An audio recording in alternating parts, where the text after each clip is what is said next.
오늘 룻기 마지막 시간에 마침내 이르렀습니다. 13주, 오늘 포함해서 13주간에 걸쳐서 계절이 한번 바뀌는 시간 동안에 룻기를 쭉 여기까지 강의를 해왔는데 마무리를 할 수 있도록 이번에도 은혜를 주신 주님께 감사를 드립니다. 개인적으로는 주일 말씀을 전하고 말씀을 리뷰할 때마다 좀 진한 아쉬움이 남았습니다. 좀 더 하나님 말씀을 잘 풀어서 여러분들에게 잘 깨닫도록 이 말씀대로 잘 살아가는데 도움이 되시도록 그렇게 전해야 하는데 참 아쉽다, 이런 개인적인 진한 아쉬움이 늘 그래 왔듯이 남는 것 같습니다. 하지만 이런 아쉬움을 뒤로하고 오늘 이제 룻기의 마지막 부분을 여러분과 함께 상고하려고 합니다. 지난 시간 보아스가 성문에서 고엘 1순위자를 만나서 고엘의 책임 문제를 단판 지으려고 하는 것을 보았습니다. 고엘 1순위자는 나오미가 죽은 엘리멜렉의 소유지를 팔려고 한다는 이야기를 들었을 때에 처음에는 기꺼이 자기가 그 땅을 사서 기업을 무르겠다라고 응답을 했습니다. 하지만 나오미에게 땅을 사서 기업을 무른다, 이 의미가 정말 무엇을 뜻하는지 보아스가 제대로 설명을 해주자, 다시 말해서 나오미에게서 땅을 사서 기업을 무른다는 것은 죽은 자의 아내 모압 여인 룻을 아내로 맞아들이고 둘 사이에서 태어난 아기를 죽은 자의 대를 잇게 하고 그 아이의 소유로 땅을 넘겨주어야 한다, 이것을 설명하자 어떻게 했습니까? 너무너무 당황한 나머지 황급히 자기가 고엘의 책임을 지겠다고 했던 것 포기를 해버리고 보아스에게 떠넘겨버리고, 그리고 이 문제가 다시는 거론되지 않도록 신을 벗어서 확증을 해버리고 말았습니다. 오늘 말씀은 이 고엘 1순위자가 자기의 고엘의 책임을 회피하고 난 후의 일, 다시 말해서 보아스가 이 고엘의 책임을 떠맡아서 나오미를 회복시켜주는 일을 보여주고 있습니다. 룻기의 결론 부분입니다. 이 부분을 우리가 함께 살펴보면서 주시는 메시지를 들으려고 합니다. 첫 번째로는 헤세드가 축복의 합창을 터뜨린다라는 부분입니다. 9절 10절 함께 읽도록 하겠습니다. 시작. 보아스가 장로들과 모든 백성에게 이르되 내가 엘리멜렉과 기럯과 말론에게 있던 모든 것을 나오미의 손에서 산 일에 너희가 오늘 증인이 되었고, 또 말론의 아내 모압 여인 룻을 사서 나의 아내로 맞이하고 그 죽은 자의 기업을 그의 이름으로 세워 그의 이름이 그의 형제 중과 그곳 성문에서 끊어지지 아니하게 하매 너희가 오늘 증인이 되었느니라 하니. 함께 읽은 말씀을 간략하게 좀 요약을 하자면 보아스가 고엘의 책임을 받아들이겠다는 것입니다. 다시 말해 나오미에게서 땅을 사고 룻을 아내로 맞아들여서 죽은 자의 대를 이어주고 땅을 나오미에게 회복시켜준다. 이 일에 대해서 성문에서 보고들은 여러분들이 전부 나의 증인들이고 나 보아스는 이 일을 이 자리에서 공증한다라는 말을 하고 있는 것입니다. 그러니까 고엘 1순위자와는 달리 보아스는 자기가 고엘의 책임을 받아들여 모든 손해를 감수할 각오를 하고 있다. 이로써 죽은 엘리멜렉의 대를 이어주고 그 땅을 엘리멜렉의 소유로 회복시켜 주겠다, 이걸 확증해 주고 있다는 것입니다. 지난 시간 우리가 함께 말씀을 통해 살펴보았지만 보아스의 이런 모습은 당연하거나 결코 흔한 모습이 아니었습니다. 왜냐하면 고엘 1순위자에게서 보듯이 자기의 재산에 손해가 날까 봐 자기 권리를 주장하는 것이 사회의 전반적인 분위기가 되어버린 이런 모습에서 보아스의 이런 모습은 드문 모습이라는 거예요. 아니 희귀한 모습이라는 거예요. 따라서 이런 낯선 모습을 보고서 베들레헴 온 성읍 사람들은 충격과 감동의 도가니에 빠져버린 것 같아요. 그래서 이 보아스의 세대를 보면서 이제 다음과 같은 축복으로 합창을 터뜨리고 있습니다. 11절, 12절 함께 읽어보도록 하겠습니다. 시작. 성문에 있는 모든 백성과 장로들이 이르되 우리가 증인이 되나니 여호와께서 내 집에 들어가는 여인으로 이스라엘의 집을 세운 라헬과 레아 두 사람과 같게 하시고 내가 에브라스에서 유력하고 베들레헴에서 유명하게 하시기를 원하며 여호와께서 이 젊은 여자로 말미암아 내게 상속자를 주사 내 집이 다말이 유다에게 낳아준 베레스의 집과 같게 하시기를 원하노라 하니라. 자, 성문에 모여있던 모든 백성과 장로들이 터뜨리는 합창이 먼저는 여호와께서 루스로 이스라엘 집을 세운 라헬과 레아 두 사람과 같게 하시기를 원한다는 것입니다. 루스로 라헬과 레아 두 사람 같게 하시기를 원한다. 여러분, 이 라헬과 레아는 이스라엘 집을 세운 두 어머니, 야곱의 아내로서 이스라엘 집을 세운 두 어머니이잖아요. 이스라엘을 이스라엘답게 한, 육신적으로 볼 때 이스라엘을 이스라엘답게 하는 사람들이라는 거예요. 존귀한 사람들이라는 거예요. 반면 이 룻이라는 여인은 지금까지 우리가 룻기에서 봐왔듯이 자신을 가리켜서도 이방 여인이라고, 그리고 줄곧 모압 여인이라고 불려왔던 사람입니다. 이런 여인을 가리켜서 베들레헴 사람들이 이구동성으로 외치는 말이, 터뜨리고 있는 합창이 여호와께서 이스라엘 12족장들을 낳은 라헬과 레아 같게 하시기를 원한다. 굉장한 축복을 지금 터뜨리고 있는 거예요. 굉장히 배타적인 이스라엘 사람들의 입에서 이방 여인, 모압 여인을 가리켜서 그것도 이스라엘의 어머니인 라헬과 레아 같기를 원한다. 이제는 룻을 더 이상 이방 여인, 모압 여인으로 여기는 것이 아니라 존귀한 여인으로서 온 성이 충격에 빠져서, 감동에 빠져서 인정을 하고 있다는 거예요. 합창을 이렇게 터뜨리고 있다는 거예요. 룻만이 아닙니다. 성읍 사람들은 보아스에 대해서도 내가 에브라스에서 유력하고 베들레헴에서 유명하게 하시기를 원한다. 여호와께서 이 젊은 여자로 말미암아 보아스 내게 상속자를 주사 내 집이 다말이 유다에게 낳아준 베레스의 집과 같게 하시기를 원한다. 이렇게 축복을 더하고 있습니다. 여러분, 분명 보아스는 고엘의 책임을 받아들여서 누구의 대를 이어주려고? 죽은 엘리멜렉의 대를 이어주려고, 엘리멜렉의 기업을 회복해 주려고 한 것입니다. 그런데 사람들로부터 돌아오고 있는 축복의 합창이 여호와께서 보아스 당신에게 상속자를 주사 엘리멜렉의 상속자를 낳으려고 했던 거란 말이에요. 그런데 사람들은 보아스 당신에게 여호와께서 상속자를 주사 다말이 유다에게 낳아준 베레스와 같기를 원합니다. 이렇게 축복하고 있습니다.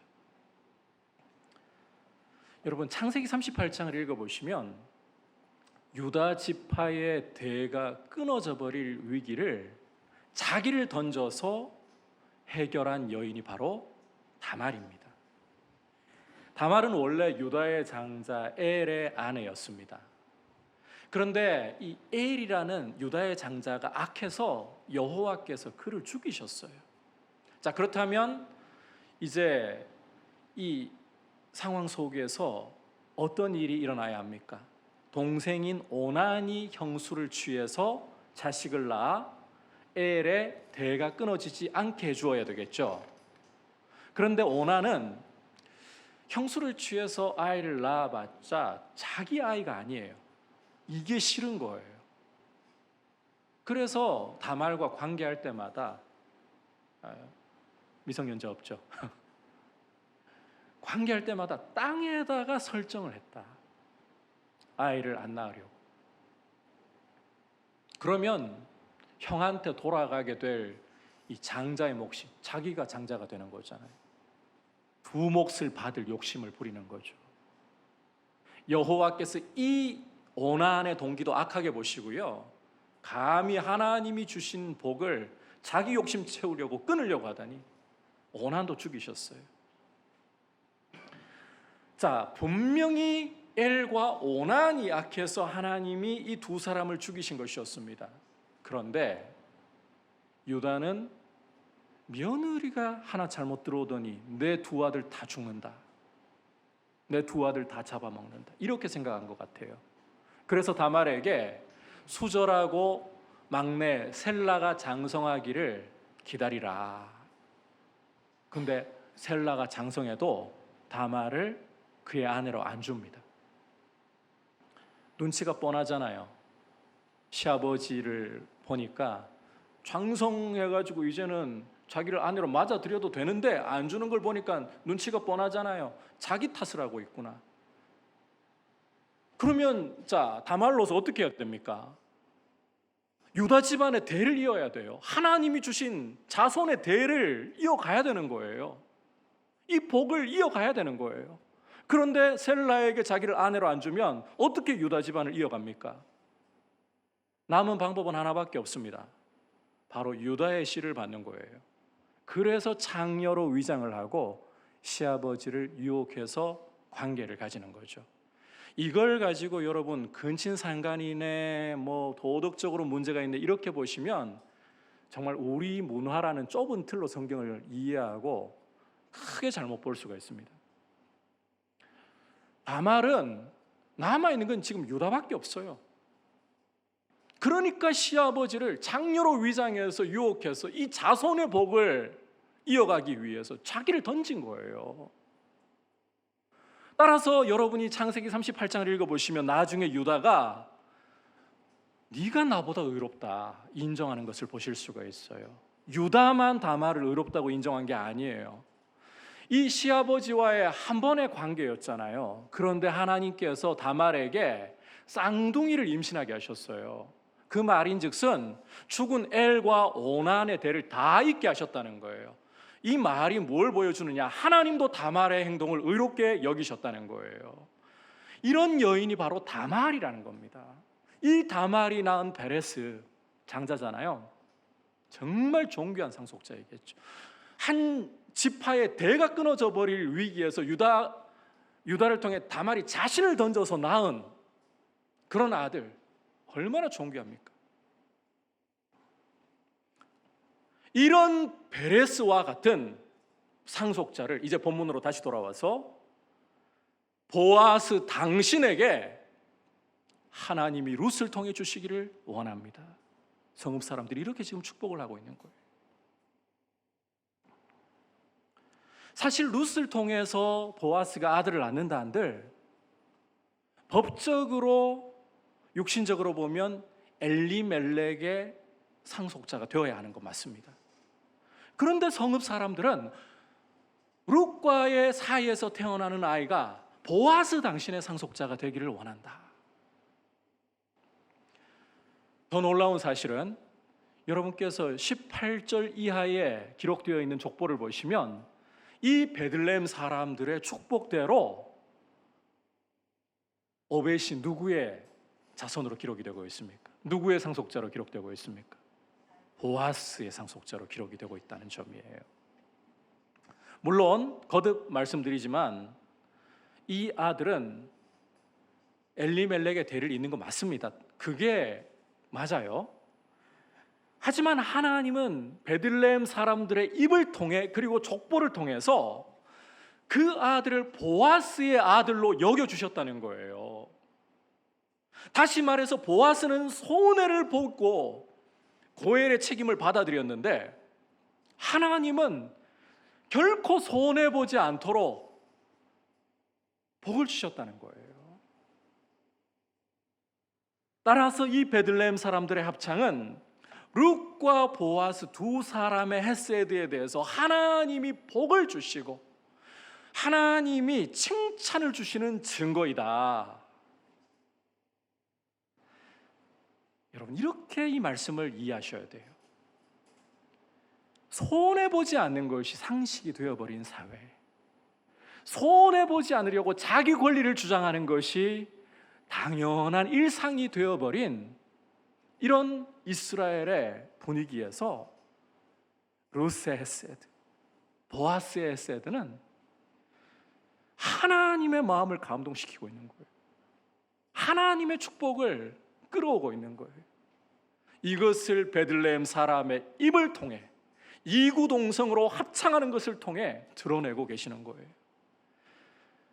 자, 그런데 하나님이라는 표현이 지금까지 해설한 부분에서 사람들의 축복 말고는 등장한 게 없는데 어떻게 하나님이 하신 일이라고 알 수 있느냐고요. 지난 시간에 보아스가 성문에 앉아 있을 때 마침 누가 지나갔습니까? 고엘 1순위자가 지나갔었죠. 이 표현이 무엇을 의미한다 그랬습니까? 이 모든 상황을 누가 주장하고 계시고 누가 그 손에서 쥐고 계신다? 하나님. 이 모든 일이 하나님이 하고 계신 일이라는 거예요. 여러분, 헤세드라는 것은 하나님이 무엇보다도 기뻐하시는 가치예요. 하나님이 이 헤세드가 나타나는 것을 보실 때 조금이라도 더 힘이 있는 사람이 공동체 안에 힘없고 연약한 사람들을 보면서 조건 없이 나타내는 충성, 사랑, 이게 헤세드라 그랬잖아요. 이런 헤세드를 보실 때 하나님은 감동하시는 거예요. 그래서 이 헤세드는 하나님의 상을 불러와요. 축복을 불러와요. 기적을 불러오는 거예요. 여러분, 헤세드로 우리 민들레 교회가 이 룻기를 지금까지 공부하면서 우리 마음에 새겼으면 좋겠어요. 헤세드가 하나님을 감동시킨다. 헤세드로 하나님의 감동을 일으켜드리고 헤세드로 하나님의 기적을 불러오는 공동체가 될 수 있기를 주님의 이름으로 축복합니다. 자, 그렇다면 이제 이 헤세드가 어떤 기적을 구체적으로 불러오느냐? 회복이라는, 살리는 기적이라는 이런 놀라운 기적을 불러옵니다. 자, 이어지는 13절을 보시면 보아스가 룻을 아내로 취해서 룻에게 들어갔다라고 말씀하는 것을 볼 수가 있죠. 주목할 것은 여호와께서 룻에게 임신하게 하셔서 룻이 아들을 낳았다는 점입니다. 죽은 엘리멜렉 집안의 대를 이으려면 아들이 꼭 필요하잖아요. 아들이 태어났다 너무 자연스럽게 보시면 안 돼요. 하나님이 개입하셔서 이 일을 이루셨다고 보셔야 되는 거예요. 이 자체로 참 복된 일이에요. 헤세드에 대해 하나님이 이런 일을 보여주시는구나. 그런데 이보다 더 놀라운 사실은 여호와께서 룻을 통해 주신 이 아들이 어떤 일을 이루는 통로가 되느냐, 하나님이 이 아이를 통해 어떤 일을 이루시느냐 하는 점이에요. 함께 14절 15절 읽어보겠습니다. 시작. 여인들이 나오미에게 이르되 찬송할지로다. 여호와께서 오늘 내게 기업 물을 자가 없게 하지 아니하셨도다. 이 아이의 이름이 이스라엘 중에 유명하게 되기를 원하노라. 이는 내 생명의 회복자이며 내 노년의 봉양자라. 너를 사랑하며 7 아들보다 귀한 내 며느리가 낳은 자로다 하니라. 방금 읽은 말씀에서 여인들은 여호와께서 오늘 내게 기업 물을 자가 고엘이 없게 하지 아니하셨도다라고 나오미에게 기뻐 외치고 있습니다. 룻을 통해 태어난 이 아이 오벳을 보면서요. 여기서 기업 물을 자 고엘이라는 것은 여호와께서 룻에게 주신 아이를 가리키고 있어요. 원래는 고엘을 누가 담당했습니까? 보아스가 담당했죠. 그런데 실제 이 아이가 태어나야 이 아이를 통해서 나오미가 회복이 되기 때문에 이 아이가 고엘이라는 거예요. 나오미에게는 그 뜻이에요. 따라서 이어지는 말씀에서 여인들은, 베들레헴 여인들은 룻이 낳은 아이를 보면서 이는 내 생명의, 나오미 당신의 생명의 회복자이며 당신의 노년의 봉양자라, 이렇게 노래를 하는 거예요. 16절, 17절 말씀은 이 사실을 더 강력하게 확증을 하고 있습니다. 함께 16절, 17절 보겠습니다. 나오미가 아기를 받아 품에 품고 그의 양육자가 되니 그의 이웃 여인들이 그에게 이름을 지어주되 나오미에게 아들이 태어났다 하여 그의 이름을 오벳이라 하였는데 그는 다윗의 아버지인 이새의 아버지였더라. 자, 방금 읽은 말씀에서 자, 표현 잘 보셔야 돼요. 나오미가 아기를 받아 품에 품고 그의 양육자가 되었다. 이렇게 말씀을 하고 있죠. 자, 그런데 여기 아기에 해당하는 히브리어가 잘 들으셔야 돼요. 예레드입니다.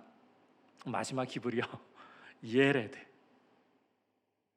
주목할 것은 이 예레드라는 표현이 룻기에서 이미 사용이 된 적이 있다는 거예요. 1장 5절에서 사용이 되었습니다. 1장 5절을 보시면 말론과 기럨 두 사람이 다 죽고 그 여인은 두 아들과 남편의 뒤에 남았더라. 여기 두 아들에 쓰인 히브리어가 예레드입니다. 직역하자면 나오미는 두 아기와 남편 뒤에 남았더라. 그러니까 1장 5절을 다시 해설해 드리자면 나오미는 품에 안고 있던 두 아기를 잃어버려서 그 품이 텅 비어버리게 되었다. 이런 이야기라는 겁니다. 그게 1장 5절의 의미예요. 그런데 이제 나오미는 그 품에 아기를 예레드를 안고 있어요. 다시 말해 두 아기의 죽음으로 텅 비어버렸던 나오미의 품이 다시금 아기로 채워져 있다라는 거예요. 게다가 이웃 여인들이 이 아기를 가리켜서 나오미가 이 아이를 낳았다. 오벳이라는 이름이 바로 그 뜻을 품고 있어요. 그래서 이 아이 오벳을 부를 때마다 사람들은 나오미가 이 아이를 낳았다. 나오미가 낳은 아들이다. 분명 룻에게서 태어난 아들이잖아요. 하지만 이웃 여인들의 입을 통해서 하나님은 보여주고 계신 거예요. 나오미 네가 낳았고 나오미 너의 품이 채워진 것이다. 그래서 이웃 여인들의 입을 통해서 확인되는 바는 드디어 하나님이 두 아기의 죽음으로 비어버렸던 나오미의 품을 오벳이라는 아기로 채워주셨다. 결국 룻의 헤세드를 통해서 룻의 헤세드를 발판으로 삼아서 하나님께서 다 잃어버린 텅 비어버린 나오미의 삶을 채워주고 계신다. 회복시키시고 살려주고 계신다. 이걸 지금 룻기 결론부가 보여주고 있는 거예요. 여러분, 이렇게 헤세드라는 것은 하나님이 회복이라는 기적을 가져오시는 통로입니다. 사람을 살리고 회복시키시는 이 일을 가져오시는 기적의 통로가 바로 헤세드입니다. 그리고 하나님이 사람을 살리고 회복시키려 오시는 하나님의 행차하시는 길이 바로 헤세드라는 거예요. 그만큼 헤세드는 중요한 거예요. 제가 10여 년 전 룻기를 강의했던 적 있죠. 그때가 기억이 났습니다. 당시에 교회가 장소가 비좁아지기도 하고 뒤늦게 들어온 독서실에서 교회에 있다는 거 알면서도 주인이 뒤늦게 독서실을 넣었더라고요. 자꾸 불평을 저희에게 해왔습니다. 그러다 보니 예배당을 이전해야 하는가 이런 생각이 마음에 들기 시작했고 성도님들의 대화 속에서도 그런 이야기가 피어오르고 있고, 그런데 룻기를 강의하면서 룻기의 핵심이 텅 비어버린 나오미의 품을 하나님이 오벳이라는 아기로 채워서 회복시키시는 이야기, 살리시는 이야기예요. 이 사실을 생각하게 하시더라고요.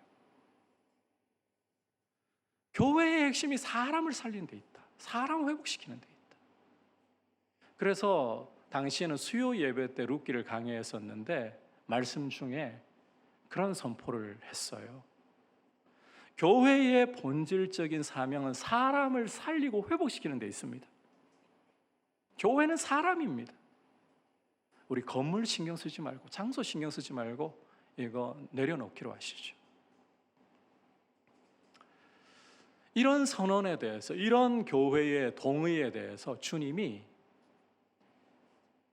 마치 합격이라고 말씀하시는 것 같았어요. 합격이라고.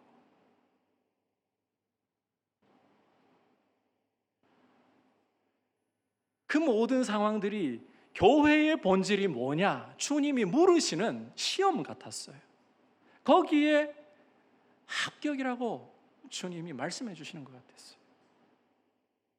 실제 그 일이 있고 난 후 얼마 지나지 않아서 분명히 내려놨는데, 교회의 장소 문제를, 예배당 문제를 내려놨는데 주님이 시편 105편 말씀을 통해서 약속을 주시고 지금 이 예배당을 임대가 아닌 매입을 할 수 있도록 은혜를 주셨습니다. 제가 강조하고 싶은 이야기는 이거예요. 교회는 건물이 아니라 사람이라는 겁니다. 교회의 본질은 사람을 살리고 회복시키는 데 있다는 겁니다. 그래서 교회는 어떤 것보다도 사람이 살아나는가, 사람이 회복되고 세워지는가, 믿음으로 세워지는가, 여기에 초점을 맞춰야 되는 거예요. 일이 잘 되는 것보다, 이왕이면 잘 되면 다홍치마이죠. 하지만 일이 좀 잘 못 되면 우리는 이 방법이 아닌가 보다. 때로는 우리가 돈을 좀 그러다 보면 세게 만드는 일들이 일어날 수도 있습니다. 그런데 교회는 그거 무서워하면 안 돼요. 일이 좀 틀어져서 돈이 새어나갈 때도 있어요. 고의가 아니라면, 악한 의도가 아니라면 이런 일을 교회는 너무 어려워해서는 안 될 것 같아요. 오히려 사람이 세워지는 데 초점을 맞춰야 돼요. 그렇게 해서라도 사람이 세워지는 데 초점을 맞춰야 돼요. 여러분, 일은 안 되면 다른 걸로 이게 아니구나 교훈을 받고 다른 방법으로 하면 됩니다. 사람은 그렇게 할 수가 없어요. 하나님의 형상으로 지음을 받고 세상에 단 하나뿐인 사람은 그렇게 할 수가 없어요. 교회는 이렇게 서로를 사랑하고 서로를 존귀하게 여기면서, 여러분, 서로를 존귀하게 여기면서 함께 세워져 가야 돼요. 함께 가야 되고 더불어 가야 되는 거예요. 마귀는 장점이 가득해도요, 그 속에서 단점을 보는데 대가입니다. 나쁜 점만 골라서 주목을 하고 그것을 정죄합니다. 그런데 우리 하나님은 수많은 허물과 단점들 속에서도 어떻게 그걸 찾아내셨는지 장점을 보시고 그거 하나 붙들어서 은혜 주시려고 정말 안달이 나신 분이에요. 고린도전서 1장 4절을 보시면 사도 바울이 내가 너희 고린도 교회를 위하여 항상 하나님께 감사한다, 이걸 좀 직역해가지고 말씀드리면, 너희 고린도 교회 때문에 내가 항상 하나님께 감사한다. 고린도 교회는 여러분께서 신약 읽어보시면 아시지만 지구상에 있는 모든 교회의 문제를 다 쌓아놓은 것 같은 문제 덩어리 교회예요. 이게 교회인가 싶을 정도. 그런데 이런 교회를 보면서 내가 너희 때문에 항상 하나님께 감사한다. 왜? 너희에게 주신 하나님의 은혜를 인하여. 여러분, 한 사람이 예수님을 믿고 그 사람 속에 예수님의 보혈의 흔적이 있다면 우리는 뒤도 돌아보지 말고 그 사람을 존귀하게 여겨야 돼요.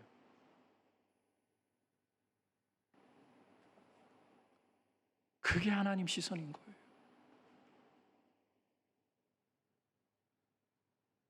자격 없는 우리를 위해서 하나님이 독생자 아끼지 않고 내어주셨지 않습니까? 이보다 더 확실한 증거가 어디 있습니까?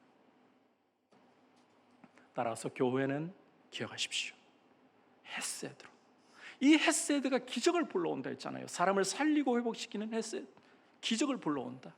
이런 헤세드로 서로 사랑으로 하나 되어 가야 되는 거예요. 저는 우리 직원 선거가 헤세드로 서로를 세우는 아름다운 직원 선거 될 수 있기를 축복합니다. 자, 이제 마지막으로 18절부터 22절까지 족보를 좀 살펴보고 마무리를 짓겠습니다. 자, 18절 우선 보시면 베레스의 계보는 이러하니라. 그리고 22절로 가서 보시면 끝부분에 오벳은 이새를 낳고 다음에 이새는 누구를 낳았다? 다윗을 낳았다. 자, 지금 우리가 읽은 이 말씀은 베레스의 족보를 보여주고 있어요. 베레스의 족보. 핵심은 이 족보가 다윗으로 마무리되고 있다는 거예요. 여러분께서 성경을 정말 주의 깊게 연구하면서 읽어보시면 놀랍게도 성경에서 끝부분에 이름이 등장하는 경우, 족보가 나오면 끝부분에 등장하는 경우 핵심이라는 거예요. 핵심 인물이라는 거예요. 그런 구조를 많이 갖고 있어요. 베레스로 시작하는 베레스의 족보라고 분명히 말씀을 하고 있지만 사실상 이 족보는 다윗을 강조하면서 다윗으로 마침표를 찍고 있습니다. 그래서 저는 개인적으로 처음 룻기 강해를 하면서도 다윗의 족보라는 표현까지 썼어요. 베레스의 족보인데 사실은 다윗을 강조하기 위한 족보이기 때문에. 앞서 다말이 자기를 던져서 끊어질 뻔했던 유다 지파의 대를 잇게 하는 것을 보셨죠? 말씀을 들으면서 그 흔적이 베레스입니다. 그런데 자, 한 번 이미 대가 끊어질 뻔한 위기가 있었는데 다말의 헤세드로 인해서 베레스가 태어나고 이 족보가 안 끊어지게 된 건데, 보십시오. 이 족보가 룻과 보아스의 세대를 통해서 다시 한번 다윗까지 이어지고 있다는 거예요.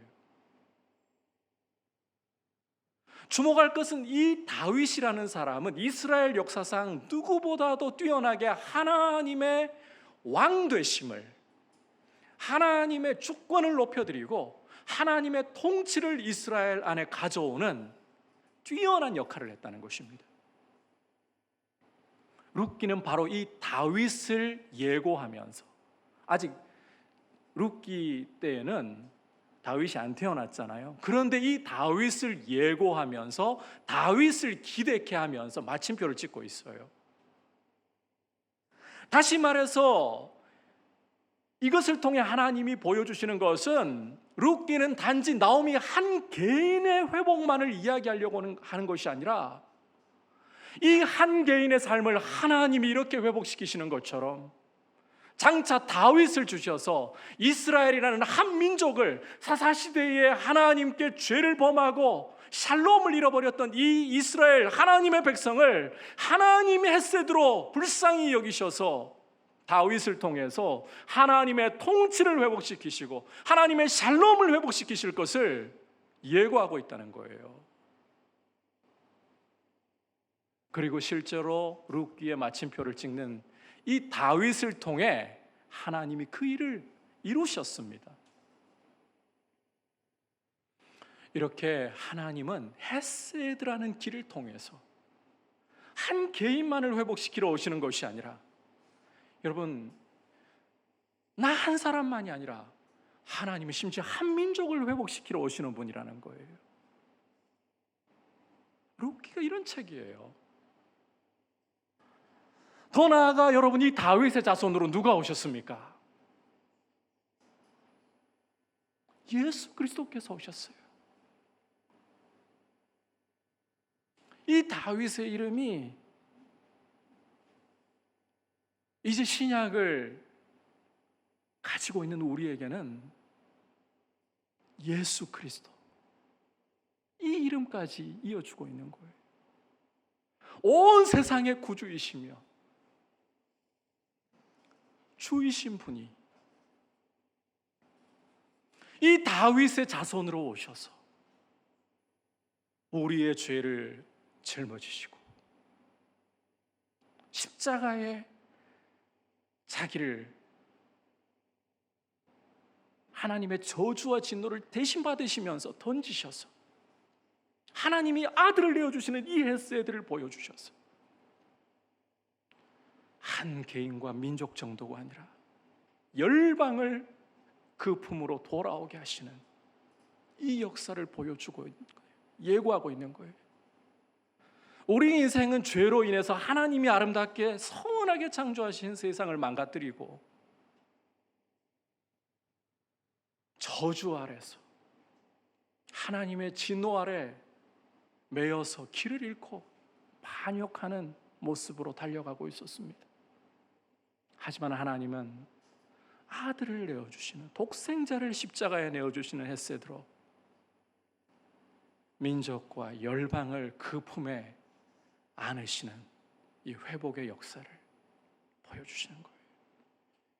룻기는 이와 같은 하나님의 나라, 죄와 사망 권세로 망가졌던 이 세상을 하나님이 헤세드로 다시금 영원한 죄와 사망 권세가 영원히 불못에 던져지고 의와 평강과 희락만이 통치하고 있는 완전한 하나님의 나라가 이루어질 것을 예고하는 그 대우주를 보여주는 예고편, 소우주 역할, 미니어처 역할을 한다는 거예요. 이 룻기예요. 이토록 헤세드라는 것은 너무너무 놀라운 일입니다. 하나님은 헤세드의 하나님이십니다. 따라서 우리가 나 한 사람, 룻도 보아스도 몰랐을 거예요. 자신 한 사람의 헤세드가 어떤 나비 효과를 가져오는지 이들은 천국에서 나중에 보면서 이런 위대한 일을 이루시는 하나님을 찬송하고 있을 거예요. 우리도 우리 한 사람의 헤세드가 별거 아니라고 생각할지 모릅니다.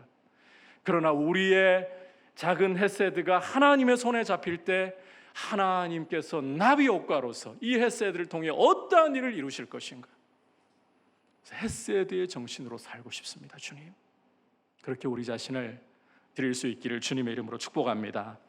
오늘 다윗으로 마침표를 짓는 이 룻기의 결말을 살펴보면서 주시는 메시지를 들었습니다. 기억하십시오. 헤세드는 하나님의 축복을 가져오는 통로, 하나님의 상과 축복을 가져오는 통로입니다. 그리고 이 헤세드가 가져오는 구체적인 기적의 모습은 회복이고 살리는 거예요. 사람을 회복시키고 살리는 거예요. 그리고 이 헤세드는 개인을 넘어서 민족과 열방을 살리시는 하나님의 통로가 된다. 이 점을 꼭 기억하면서 주님, 헤세드의 주님, 나도 헤세드의 자녀로 살아갈 수 있도록 은혜를 주시기를 원합니다. 이렇게 우리 자신을 주님 앞에 드릴 수 있기를 축복합니다. 이제 말씀을 생각하면서 주님 앞에 같이 원하고 바라고 기도합니다. 고백드리도록 하겠습니다.